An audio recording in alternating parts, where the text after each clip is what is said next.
주님께서 여러분과 함께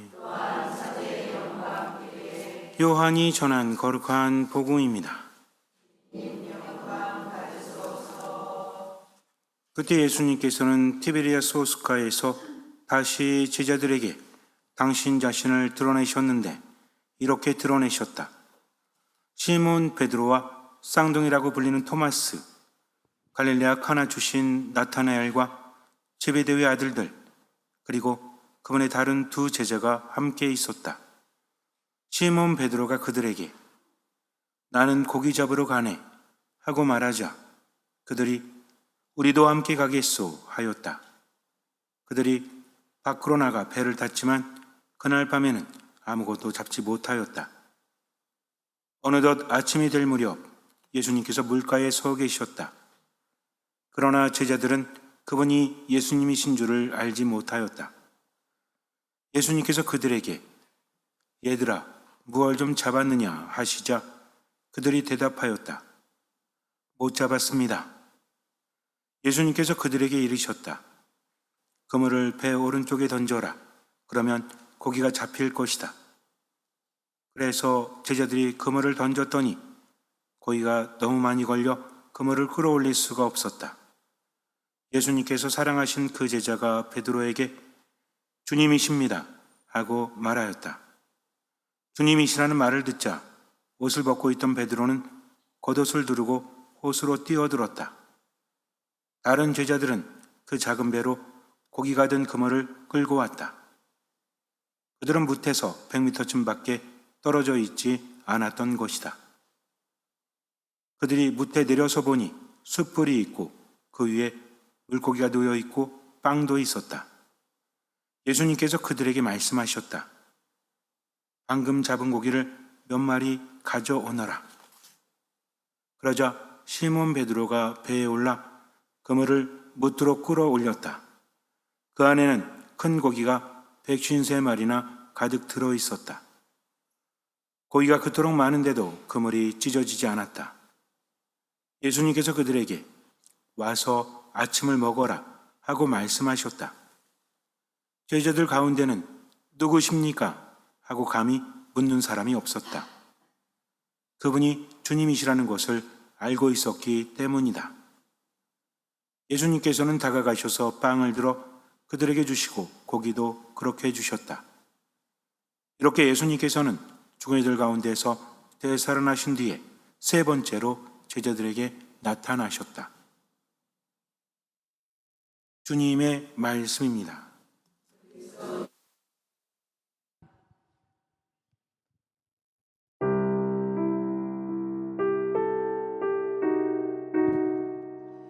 이내 한평생 주님 찬양하리 세상 끝까지 주님 노래하리 주님은 내 영혼의 기쁨 주님은 내 영혼의 기쁨 이내 한평생 주님 찬양하리 세상 끝까지 주님 노래하리 주님은 내 영혼의 기쁨 주님은 내 영혼의 기쁨 이내 한평생 주님 찬양하리 세상 끝까지 주님 노래하리 주님은 내 영혼의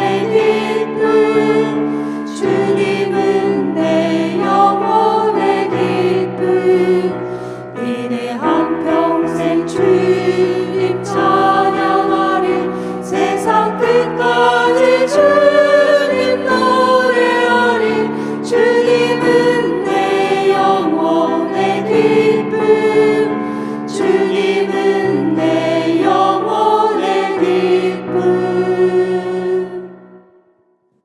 삼위예수님, 이제 노래가 반복되어집니다. 오늘 화면에 보이는 것은 조금 불을 켜니까 잘 안 보이시죠? 다음엔 좀 보강하도록 하겠습니다. 그런데 보이지 않아도 어떤 마음으로? 듣는 마음으로 왜냐하면 짧은 것이 반복이 되기 때문에 안 보이는 것에 대해서 불편함을 느끼지만 자꾸 들으세요. 그러면 반복되어지기 때문에 어렵지 않습니다. 핑계죠, 핑계. 잘 안 보이니까 그게 최선이기 때문에. 왜 그런 말씀을 드리냐면 우리가 살다 보면 발목을 붙잡는 상황이 있는데 사실은요, 주변에 있는 사람이나 상황도 내 발목을 붙잡지만 내 발목을 붙잡는 것은 내 자신입니다. 그럴 때 정신 똑바로 차리고 앞으로 나아가기 위해서 노력을 해야 되는데 주님께서 함께 하시기 때문에 그분이 나를 이끌어 주신다 라는 확신을 가지고 할 수 있는 만큼 보이는 만큼 하셔야 됩니다. 신앙이라는 것은 생각만 하는 게 아니에요. 일단 하는 겁니다. 그러면 그 경험을 통해서 신앙은 성장하게 되어 있죠. 그래서 성경의 말씀을 또 신앙적인 내용들을 우리가 삶이랑 떼어놓아서는 안 돼요. 우리는 세상 안에 있습니다. 그리고 하느님께서는 세상에 오셔서 인간이 되셨어요. 그렇기 때문에 세상 안에서 하느님과 함께하는 게 중요한 거지 세상을 벗어나서 하느님께 가는 것이 아니라는 거죠. 예수님 말씀하십니다. 하느님 나라가 가까이 왔다. 그리고 하느님 나라는 너희 가운데 있다라고 하십니다. 세상을 살면서 이 삶이 빨리 끝냈으면 좋겠다 라는 생각이 든다고 할지라도 그런 자세로 살지 마세요. 세상을 살면서 하느님께 감사해야 됩니다. 때로는 많은 것들이 너무나 안 좋지만 그래도 하느님께서 나와 함께 하실 것이고 나를 이끌어 주실 것이기 때문에 최선을 다해서 맡기셔야 돼요. 맡기는 삶을 살아가야만 늡니다. 이것도 한 번, 두 번 해서 느는 게 아니라 자꾸만 해봐야 하는 거죠.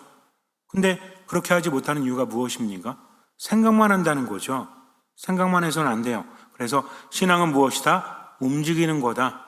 그러나 지 마음대로 움직이는 게 아니라 어떻게? 하느님께서 이끄시는 대로. 예수님 뭐라고 하십니까? 나를 따라라 라고 하십니다. 오늘 제가 짧은 복음을 읽었지만 예수님께서 부활하신 다음에 제자들에게 나타나시는데 세 번째로 나타나심, 요한복음 안에서 세 번째로 나타나시는 장면을 우리가 묵상을 하고 있죠. 하지만 예수님께서 나타나신 것은 사실은 네 번째죠. 제자들에게는 세 번째지만 누구에게 나타나셨기 때문에? 막달라 여자 마리아에게 나타나셨기 때문입니다. 예수님의 부활을 예수님의 무덤 가장 가까운 데서 체험한 사람이 막달라 여자 마리아라는 거죠. 왜 그런 걸까요? 예수님의 가장 가까운 사람들은 예수님의 제자들이지 않습니까? 근데 왜 막달라 여자 마리아에게 나타나셨을까요? 예수님이 남녀 차별하신 걸까요? 그 이유가 무엇일까요? 막달라 여자 마리아가 무덤에 갔기 때문이죠. 마음을 다했기 때문입니다. 제자들은 아직 숨어 있고 가지 못해요. 그러나 막달라 여자 마리아는 갑니다. 예수님께서 마리아에게 말하죠. 가서 제자들에게 전해라. 부활의 소식을 전하라고 하는 겁니다. 그리고 갈릴레아로 가라라고 하세요. 그리고 나서 제자들에게 발언을 하시는데 우리가 잘 알고 있는 내용이죠. 제자들이 모두 숨어 있었다. 문을 잠가놓고 있었다. 그럴 수밖에 없죠. 왜? 두렵기 때문입니다. 불안하기 때문입니다. 먼저는 그렇게 믿고 따랐던 주님이시고 스승이신 예수님께서 허무하게 돌아가셨기 때문에 모든 것들이 무너졌다는 거죠. 두 번째는 이제 자신들도 위험에 처했기 때문입니다. 그러니 아무것도 할 수 없는 거예요. 인생을 살다 보면 그럴 때가 있죠. 절망이 너무 클 때, 내가 나이가 많은데, 내가 몸이 안 좋은데 감당하기 어려운 고통이 나에게 찾아올 때 우린 무너질 수밖에 없죠. 아무리 일어나려고 애를 써보지만 쉽지가 않습니다. 남 얘기는 쉬워도요, 힘내보라고, 우울한데 그래도 힘내면 좋을 것 같다고, 죽을 마음으로 살면 못할 게 뭐 있냐라고 말합니다. 그러나 그 상황이 되어보지 않고는 그 누구도 함부로 말할 수 없죠. 힘낼 힘이 없는데 힘내라고 합니다. 그럴 때 어때요? 처음에는 고맙죠. 그래, 나를 생각해 주는구나. 자꾸 힘내라고 하면 어때요? 그때 깜짝 놀래요. 내 안에 이런 힘이 있었나? 우울해가지고 죽겠는데 자꾸 힘내라고 하니까 너나 힘내세요. 난 죽겠는데 자꾸 왜 나한테 그래? 라고 하면 내 안에 에너지가 있음을 알고 깜짝 놀래요. 내가 화낼 힘이 있었나? 그 다음엔 또 완전히 쫙 가라앉지 않습니까? 세상이라는 게 말하긴 쉽죠. 직접 해보세요. 쉬운 거 하나 없죠. 오죽했으면 무너졌을까? 우리나라 속담에 기가 막힌 말들이 있죠. 가랑비에 옷 젖는다는 말이 있어요. 가랑비가 별거 아닌 것 같죠? 이미 젖은 사람한테는 그거는 아주 치명적인 것이 될 수도 있다는 거죠.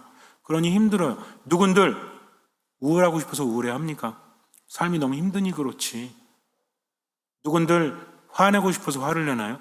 너무나 괴로우니까 그렇게 할 수밖에 없죠. 그래서 어려운 말로 심리적 회귀라고 합니다. 사실 말이 어려운 거지 우리가 다 알고 있는 거예요. 돌아간다는 거죠. 어느 때로? 지금이 아닌 때로. 가끔 인생을 살면서 이런 생각하지 않으세요? 물론 이게 뭔지 잘 모르시는 분도 있지만 가끔 인생에 키보드가 있다면 컨트롤 Z를 하고 싶어. 뭐예요 이게? 그거 전으로 돌아가는 거. 예를 들어서 오늘 하루를 지워버리고 싶어. 오늘 있기 전으로 되돌리고 싶죠. 근데 이게 됩니까? 안 되니까 문제지. 그러니까 어떻게 하냐면 자꾸만 이전으로 돌아가고 싶은 겁니다. 그게 말도 안 되는데 심리적으로 가버리는 거죠. 그러니 어떻습니까? 옛날이 좋았어 라고 하면서 지금의 현실을 부정하고 그때로 돌아가는 거지. 내가 20대 때 얼마나 좋았을까 하면서 나이가 50이 넘었는데 20대 때 하던 대로 게임을 합니다. 거기서 헤어나오질 못해요. 그냥 뭐 그런 거 있잖아요. 20대 때 한참 했던 그 게임들 있죠? 여러분들과 제가 잘 맞는지 모르겠지만 뭐 스타크래프트 뭐 이런 것들이 있어요. 그때 청년들이랑 같이 가서 막 해고 그랬던 것들도 있고 또 어떤 사람들은 어린 시절로 완전 돌아가잖아요. 어릴 때 어땠습니까? 힘들면 나 몰라. 엄마 아빠가 알아서 해주시겠지 라고 했을 때 또는 투정을 부리는 상태. 어른임에도 불구하고 막무가내로 화를 내거나 울어버리거나 투정을 벌인 상태로 돌아갑니다. 그럴 때 깜짝 놀라죠? 인간이 왜 그러나? 더 놀라는 건 언제예요? 내가 그럴 때. 내가 왜 이러고 있지? 그러면서 자꾸만 숨어 버리려고 합니다. 대표적인 게 뭐가 있죠? 술이 있잖아요. 중독이 있잖아요. 그 안에 있을 때는 편안했기 때문입니다. 근데 문제는 뭐죠? 그것도 한때지. 20살 때, 30살 때나 그렇게 하는 거지. 그런 거 있잖아요. 친구 만나가지고 일주일 내내 술 마셨어. 그럼 좀 힘들 수 있죠? 근데 나이 들어봐요. 조금 힘들고 끝나나? 아니지. 몸이 버티질 못하잖아요. 더 안 좋아지지 않습니까? 근데도 자꾸만 그리로 돌아가고 싶은 거죠. 왜? 지금의 스트레스가 너무나 크기 때문입니다. 요즘의 제자들 역시 마찬가지였어요. 할 수 있는 게 없어요. 모여 있습니다. 문을 잠가 놓고 있습니다. 그러다가 예수님의 부활을 체험하게 되죠. 그들 한가운데 쓰셨어요. 평화가 너희와 함께라고 말씀하셨지만 그분이 사라지시고 난 다음에 다시 돌아갑니다. 지금 이게 어쩌면 너무 편한 걸지도 몰라요. 여러분들이 공감하시든 그렇지 않든 내가 울어버리는 것도 뭡니까? 울어버림으로 인해서 지금의 스트레스를 피하고 싶은 거야. 남들에게 알리고 싶고 나는 슬퍼. 그러니 이럴 수밖에 없는 거야. 라고 하지만 바뀌는 게 있나요? 어떤 고통이 있습니다. 나에게 신호를 주는데 스트레스가 너무나 심하다 보니까 반복적인 스트레스에 너무 힘드니까 화를 냅니다. 그 순간에 어때요? 화를 내면 해소되는 것 같죠? 근데 시간 지나면 어때요? 오히려 더 상황은 악화되지 않습니까? 그럼에도 불구하고 화를 내는 거야. 보세요. 내가 스트레스를 받았어요. 화를 냅니다. 근데 왜 받았는지를 알면 합리적으로 풀어갈 수 있죠. 근데 인간이 너무 힘들면 합리적이지 않아요. 감정적이 됩니다. 그러니까 화를 확 내버리죠. 그 나중에 어때요? 제가 저 혼자 생각하고 웃으니까 여러분들 황당하시겠지만 예전에 한 20년 가까이 된 것 같은데 신자 집에 가서 초청을 받아가지고 갔거든요. 근데 집에 빨간 딱지가 더 붙어 있는 거예요. 그래서 이게 뭐야 궁금했어요. 그래갖고 무슨 차압이 들어온 건가? 근데 그것도 아니야. 어디만 붙어 있는 거야? 그래서 제가 물어봤어요. 이게 뭐예요? 그랬더니 자매님이 말씀하시기를 우리 남편이 승질나면 때려 부시는 그런 습관이 있대. 근데 때려 부수고 후회한대요. 왜? 텔레비전을 부셨어. 근데 이게 몇백만 원짜리야. 후회합니까? 안 합니까? 후회를 하는 거죠. 그래가지고 하지 말라고 하니까 뭐라 그래? 안 하겠다고 약속합니다. 그리고 또 부시는 거야. 그래가지고 나중에 뭐라고 그랬더니 안 하겠다고 또 부시대요. 그래서 빨간 딱지를 붙여놨더니 부시려고 하다가 멈추더래요.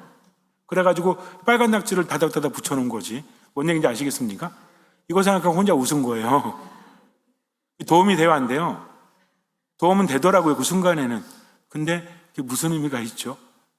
그때는 말짱할지 모르겠지만 더 큰 스트레스가 오면 빨간 딱지도 의미가 없지. 어쩌면 병이랑 똑같은 것 같아요. 바이러스도 그렇잖아. 처음에 바이러스가 나오면 사람 병에 걸려가지고 치료하죠. 그럼 어떻게 된대?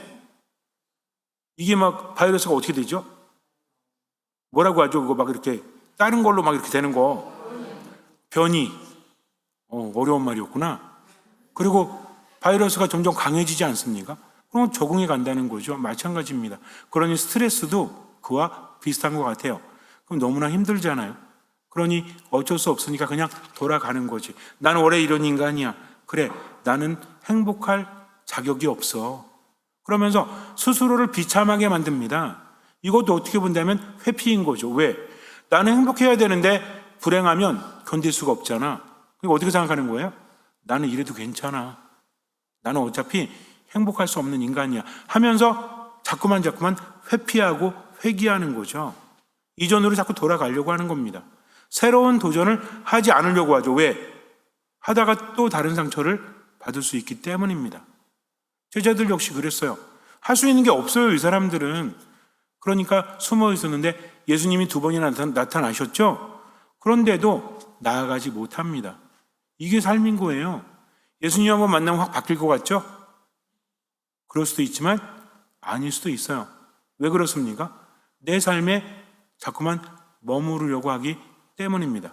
근데 문제는 그렇다고 편한 게 아니야. 순간은 회피하지만 결국은 더 큰 고통이 따라온다는 거죠. 어쩌지를 못합니다. 그래서 베드로가 말해요. 나는 고기 잡으러 가네. 옛날에 어부였잖아요. 예수님 만나기 전에. 그러니까 지금 아무것도 할 수 없으니 익숙한 것을 하려고 합니다. 다른 제자들도 따라가죠. 근데 고기를 못 잡았어요. 그러다가 예수님께서 나타나셔서 많은 고기를 잡게 됩니다. 처음에 예수님인지 몰랐거든요. 그럼에도 불구하고 배 오른편에 그물을 치라고 하니까 그물을 치게 되고 많은 고기를 잡게 돼요. 이게 전반부예요. 또 후반부에 예수님 만나가지고 모두 알죠? 묻지 않습니다. 누구십니까? 라고 묻지 않죠. 왜? 그분이 주님이라는 것을 이미 알고 있었기 때문입니다. 세 번째 발현이시기 때문에 모를 리가 없죠. 뭔 얘기예요? 알고는 있었지만 삶이 일치가 되지 않는 거죠. 왜? 그분의 죽음을 못 겪겠잖아요. 또 그분의 부활을 못 겪겠죠. 어떤 걸 믿어야 돼요? 가장 최근의 일을 믿고 싶은데 너무 충격적인 거지. 우리가 그렇잖아요. 여태까지 믿고 있었던 예수님의 기적을 보면서 그분의 말씀을 들으면서 이분이야말로 메시아다. 이분이야말로 대단하다라고 여겼는데 그분이 죽었다니까요. 이거는 뭡니까? 마음이 꺾인 거죠. 그 다음에 예수님께서 부활하셨지만 회복이 됩니까? 회복이 되지 않았던 겁니다. 근데 예수님은 이걸 잘 아시죠. 첫 번째 나타나신 다음에 두 번째 나타나셨을 때 토마 사도 사건에서 우리는 분명히 묵상하지 않았습니까? 예수님 뭐라고 하셨어요? 야, 내 상처를, 손과 옆구리 상처를 눈으로 봐라. 그리고 손가락을 넣어봐라. 그리고 믿어라. 라고 하셨죠. 근데 제자들은 그걸 체험하고 났는데 세 번째도 아직도 변한 게 없어요. 숨어가지고 물고기나 잡으러 가니까 예수님이 너무 답답해가지고 나 진짜 미치겠네 진짜. 야, 지난번에 토마한테 다시 나와. 그냥 넣어봐. 그 믿어. 이러십니까? 그렇지 않아요. 예수님은 어떤 분이시죠? 나를 나보다 더 잘 아시는 분이에요. 나를 나보다 더 사랑하시는 분입니다. 2번의 발언에도 불구하고 믿지 못하는 제자들, 그러나 예수님께서는 그들을 탓하지 않으시고 그들과 함께 식사를 하십니다. 당신께서 빵과 물고기를 준비하셨죠? 아침을 차려주세요. 뭐예요? 난 유령이 아니다.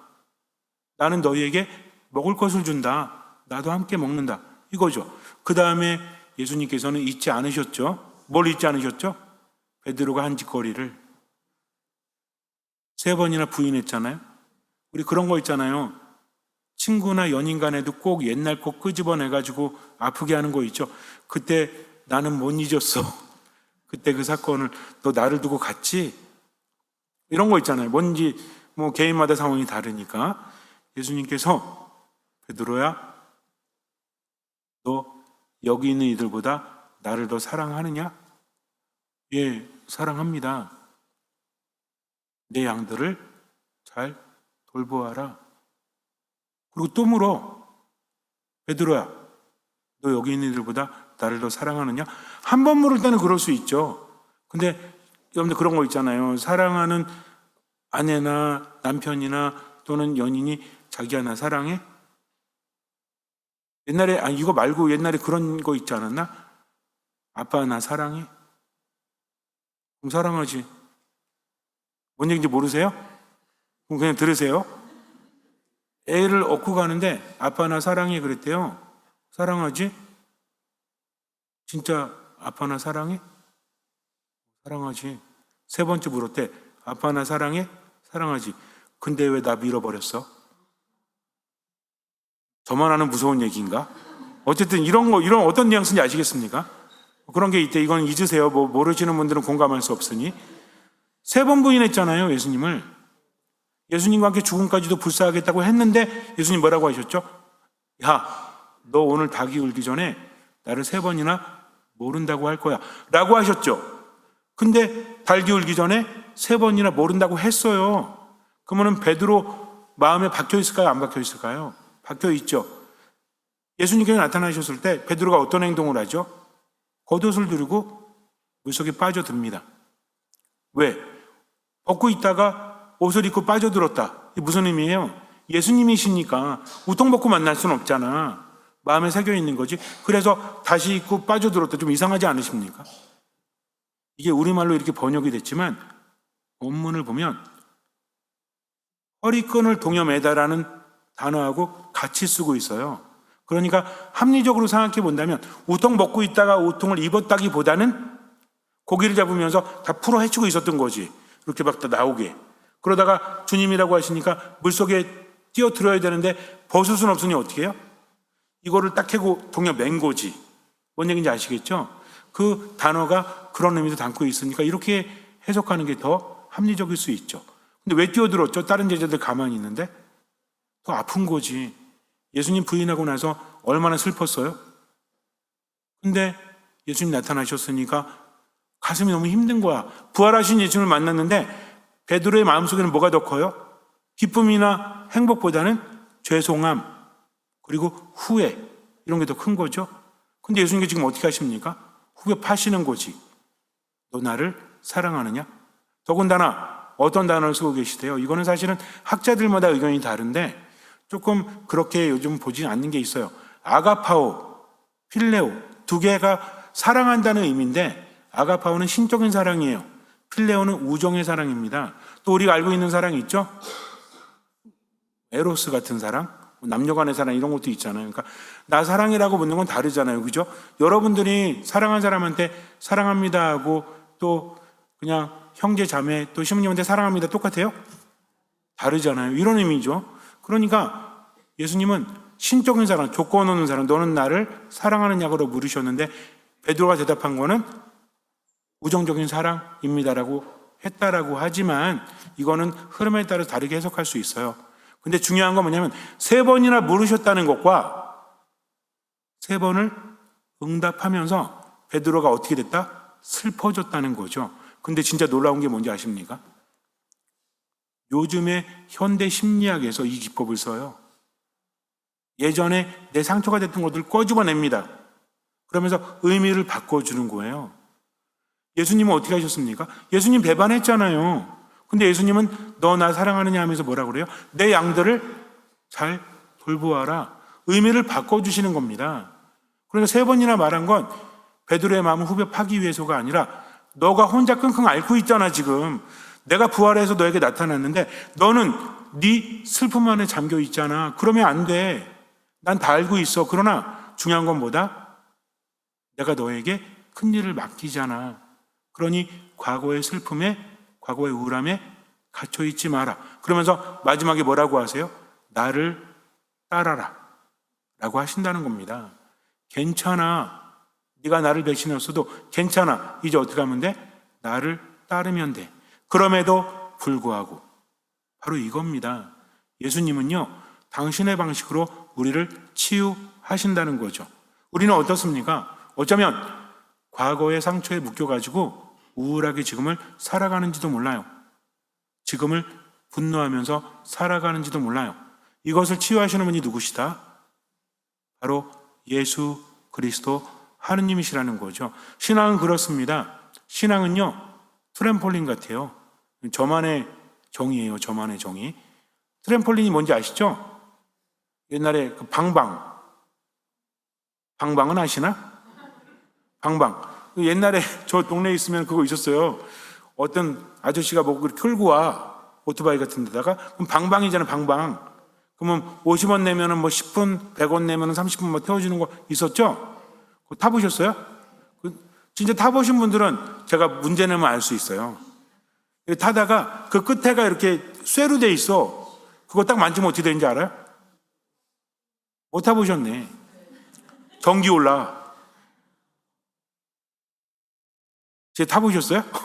그거 타다가 거기 손 딱 닿잖아요? 그럼 전기 찌르고 오는다니까. 제가 탈 때마다 경험해가지고 절대 잊지 않습니다. 근데 이것도 마찬가지지. 무서운 사람은요, 살짝 밟으니까 어때요? 위로 안 튀어올라. 어떻게 해야 돼? 쭉 몸을 막혀서 깊이 들어가는 만큼 겉으로 튀어오르는 겁니다. 믿음은 이거예요. 맡기는 겁니다. 내 슬픔보다 하느님이 더 크시다.